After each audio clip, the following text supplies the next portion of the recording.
what we're after at Block is there are sort of magical experiences that we can provide because of the number of things we do and the number of types of customers that we serve. We can put these chains together that are just unbelievable and don't exist anywhere else.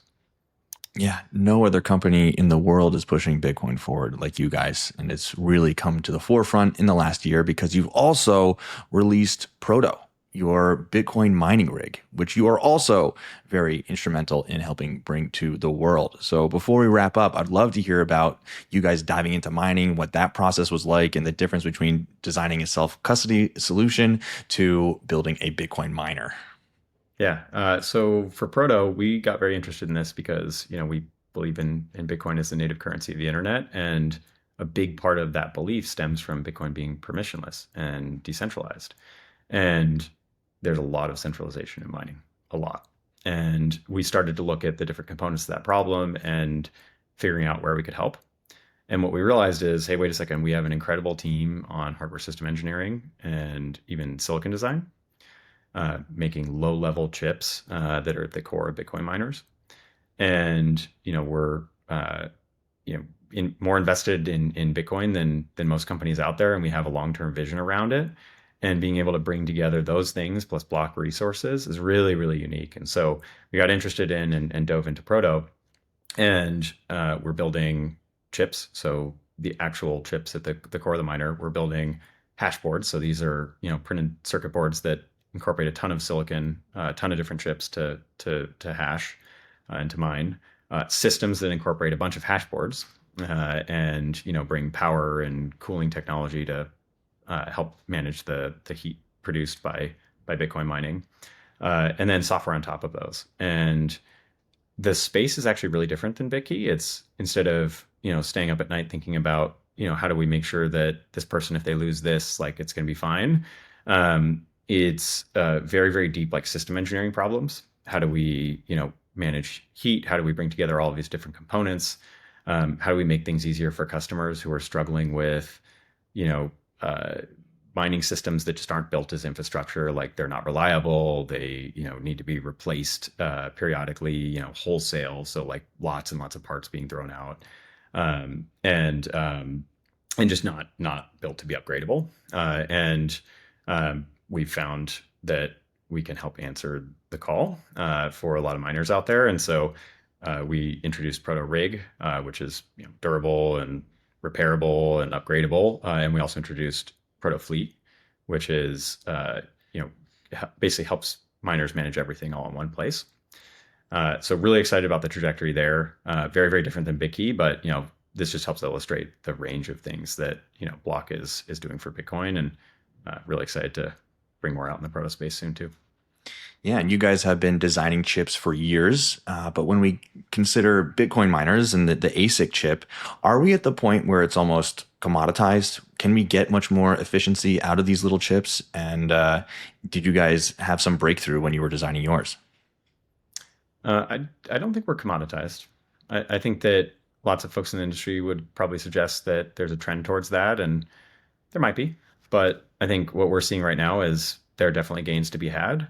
And I think the part of our team is, of course, excelling at that. But I think the biggest thing I'd highlight is that it's not so much that ASIC performance is commoditized, but more that there's so many other parts of the equation that we can also help with. And so that's where, people needing to, throw away machines and replace, power supply units and fans and chassis and stuff, just because that's how the machine was built. Like, we can help get people out of that problem. People who are struggling with downtime, and maybe when they really go look at the numbers and they really compute how much Bitcoin they produced and what it cost them and all of their operational expenses, realize that, actually there was a lot left on the table if that power supply unit was more reliable, or if it was easier to change these fans out. Uh, and so we've focused on other parts of the equation as well. So it's not so much instead of, it's an and. Mm. And I saw you speaking at the African Bitcoin conference before you released the miner, and you said you were very excited about heat reuse. So if you think about a Bitcoin miner, I mean, it's turning electricity into computation, which produces heat. And so if you think of heat as the main product and Bitcoin hashes as the byproduct, you have a completely different thinking when it comes to this device. So did heat reuse go into the creation of the Proto rig? So when I was talking about heat reuse, one thing I should highlight here, so I was on stage at the time with Eric Hersman from Gridless. And Gridless is really cool. So if you haven't heard of Gridless, I strongly recommend checking it out. What they do is, they realize that in a variety of remote parts of Africa, that there's a really incredible set of things that could come together, and that's using geothermal or solar installations or run-of-river hydro installations to not just mine Bitcoin, but bring electricity to local areas, often for the first time. And there's a really nice sort of collision of incentives here where Bitcoin can basically serve as a monetization mechanism for installing infrastructure. It's a global monetization mechanism for that. You can earn Bitcoin with excess energy. And for lots of electrical infrastructure, lots of power infrastructure, the use might not be 100%. And in especially in remote areas, or it might be expensive to install, and then maybe the local area needs 20% of the energy. And Bitcoin is an unlock to say we can help pay for it by selling the other 80% to this global monetization mechanism.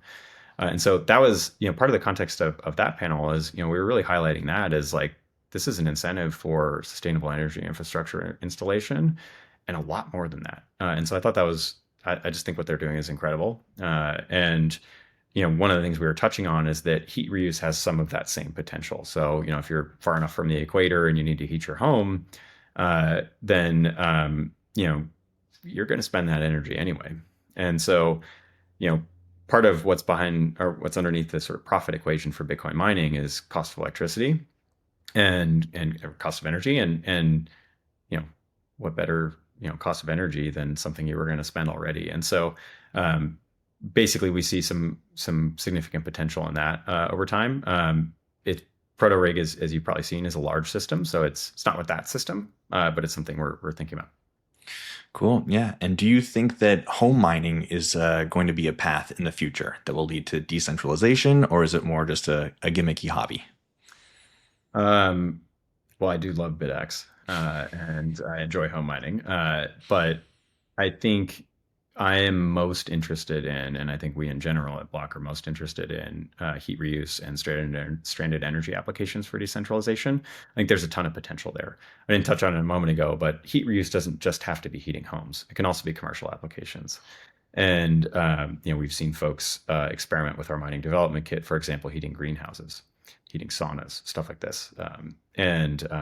There's an awesome bathhouse in New York that heats that part of the heat for their pools comes from Bitcoin mining. Thanks for making it to the end of the video. If you could drop a like and a share, it would help in our mission to accelerate adoption. If you're looking for more Bitcoin signal, join over 10,000 readers of our newsletter, Bitcoin News Weekly. Every Monday morning, we send out the biggest headlines of Bitcoin to keep you in the know in under 5 minutes. Links below in the description. Then come hang with us live every Monday at 11 a.m. Eastern. We break it all down live on stream with a new guest, and you can add your 2 sats in the chat. See you next week.